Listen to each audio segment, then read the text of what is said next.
Here's a guy who doesn't like that he was debunked. I just got debunked by an atheist. A couple of days ago, I released a video on TikTok called Questions for Atheists. And in that video, I asked atheists a question. The main premise of the video is that many atheists say that Christianity was a religion invented by people in order to gain power. I think that's an oversimplification. Many organized religions are used to wield power, but I don't think they were all invented for that purpose. The Abrahamic religions were largely formed in opposition to existing power structures. Christianity in particular was hostile to the Roman occupation of Judea. Islam was founded in opposition to the wealthy and powerful Quraysh. And much of Judaism was shaped by opposition to the Second Babylonian Empire. But when we actually look at the history of Christianity, this whole premise that Christianity is just this invention made by these old white guys in order to control the minorities or whatever. Well, no, they obviously weren't old white guys. They were young Middle Eastern guys.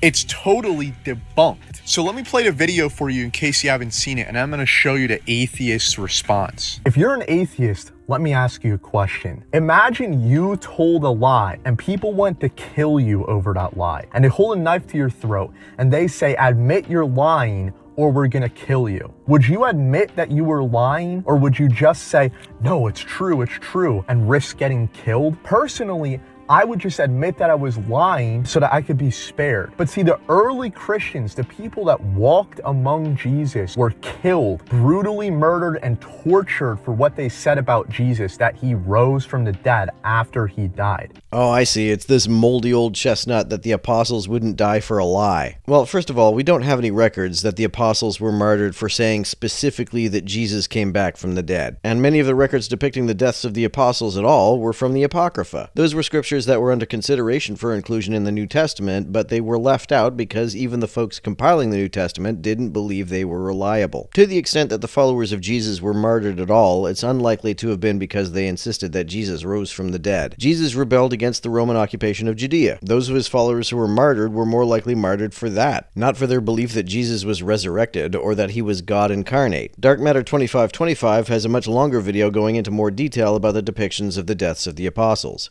What we do know is that a hell of a lot of lies were told about the deaths of the apostles. How can we know that? Well, because there's many different contradictory versions of how they died, and they can't all be true. Bartholomew was skinned alive. Peter was hung upside down on a cross. Paul was beheaded. And all of them had the opportunity to be set free if they would just simply admit they were lying, but none of them admitted it. Do you really think they were lying about this? Nowhere in any record does it say that any of these folks were offered mercy simply for saying that they were lying about Jesus coming back from the dead, or that they were killed specifically for believing in the resurrection, or that they believed that Jesus was God. Bart Ehrman brought this up in his debate with William Lane Craig. And an earlier point that Bill made, that the disciples were all willing to die for their faith. I didn't hear one piece of evidence for that. I hear that claim a lot, but having read every Christian source from the first 500 years of Christianity, I'd like him to tell us what the piece of evidence is that the disciples died for their belief in the resurrection.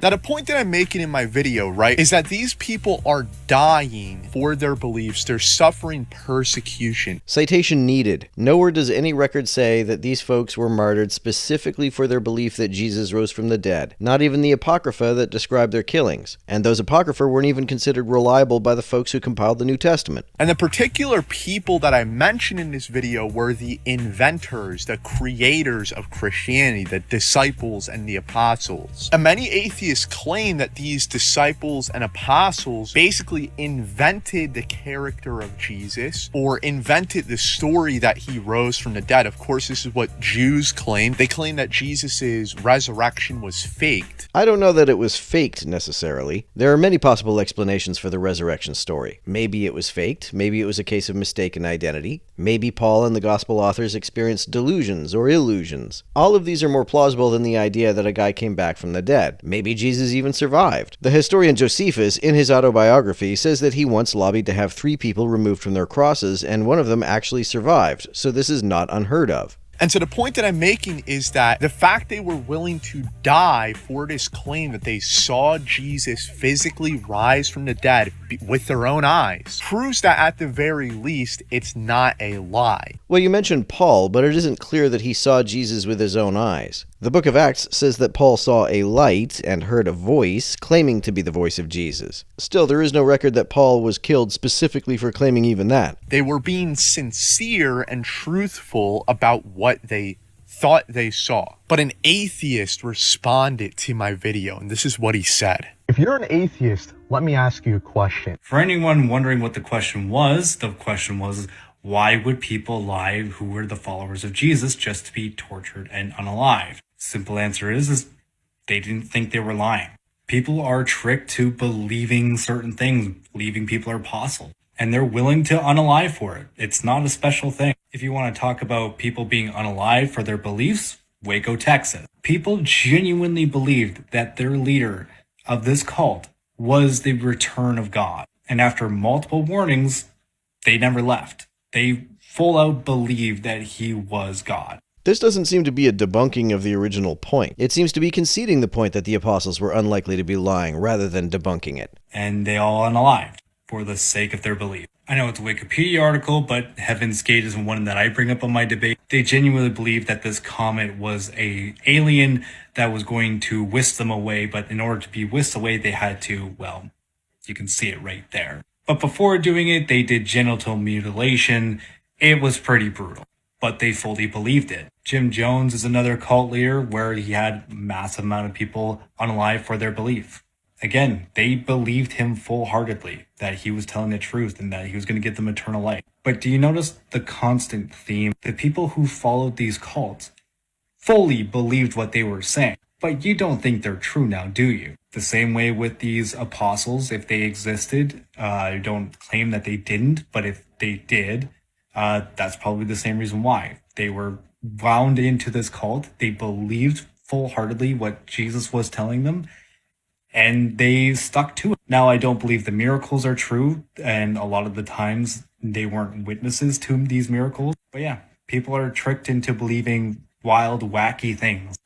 The original claim was that Christianity was made up, and the rebuttal was that it can't be made up because people wouldn't die for a lie. This guy isn't debunking that point, he's making a different argument. Maybe people don't die for a lie, but they do often die for a mistaken belief. Especially in the ancient world. Now, what this atheist said is pretty much in line with most of the comments that I got on the video from atheists or people against Christianity. He basically lists all these different cults and says, well, all these different cults were willing to die for their beliefs, and that doesn't prove that they're true. And I totally 100% agree with him. Then why do you think it was a debunking of the original argument you made? See, just because you're willing to die for something or suffer persecution for something does not make it true. Like, if that was the standard for truth, then 9 proves Islam is true. But obviously, we all understand Islam's evil, it's wrong. Oh, do we all understand that? I don't believe that any religion is evil, per se. And as a Christian, I 100% disagree with it because it goes against my religion. But see, the situation that I'm describing in my video is a lot different from these other cults. See, now these other cults dying for their beliefs, what it does prove is that these people are sincere about their beliefs. Which was the dude from TikTok's whole point. A Muslim that's willing to go hijack a plane and fly that plane into a building must really care about their religion,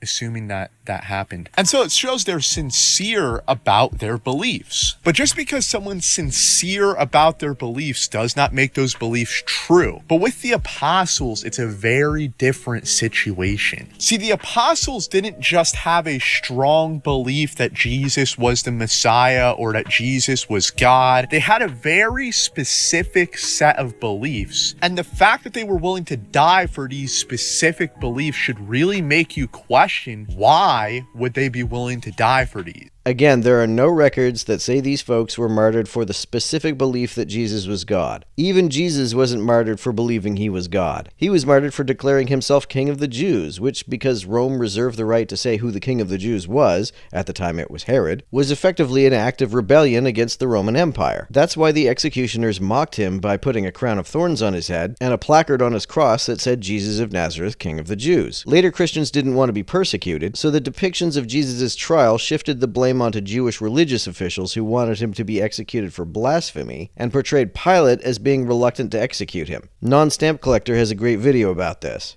Did the Gospel author mention anything about how Pilate tried really hard to get Jesus off the hook and kept insisting again and again that he thought Jesus was innocent and oughtn't be killed? What?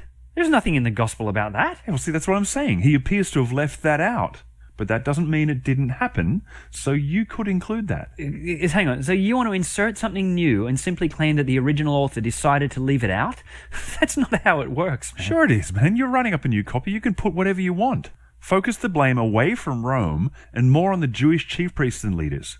Emphasize harder that they were pushing for Jesus to be killed, and it wouldn't be hard to make it look like Pilate was actually on Jesus' side. Wouldn't that kind of be changing the story? If Pilate was friendly, why doesn't the Gospel author mention it? No, it's not really changing the story. It's just giving a slightly different perspective that Romans might like, that's all. Right, and later, when you mention Paul, his being a Roman citizen will say a lot. He's not involved in the Gospel story? Yeah, it'd be good if you could include him, though. Oh, hang on. You're really talking about rewriting the Gospel. It doesn't make sense that Jesus would have been crucified for blasphemy because that wasn't the prescribed execution for blasphemy. Stoning was. Crucifixion was the prescribed execution for sedition. That's the real reason Jesus was crucified. Insofar as the apostles were martyred, they were far more likely to have been martyred for being followers of a guy who tried to overthrow the Roman occupation of Judea, not for saying he was God. If Jesus had never challenged the Roman occupation of Judea, why would Roman officials even care that his followers said he was God? Also, what's the point of bringing up the specificity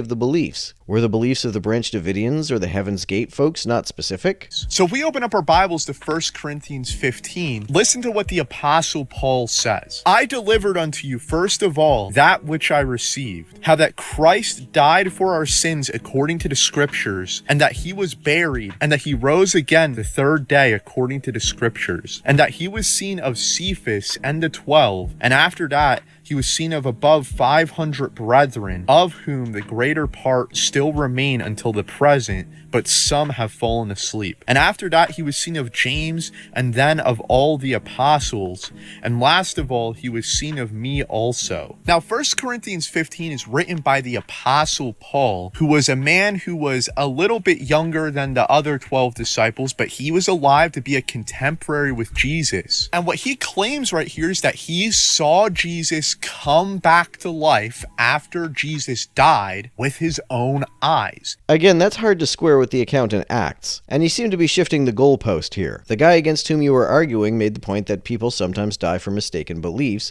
so the fact that they may not have been lying is irrelevant. You conceded that point and are now arguing that they had evidence for their beliefs. That's an entirely different argument.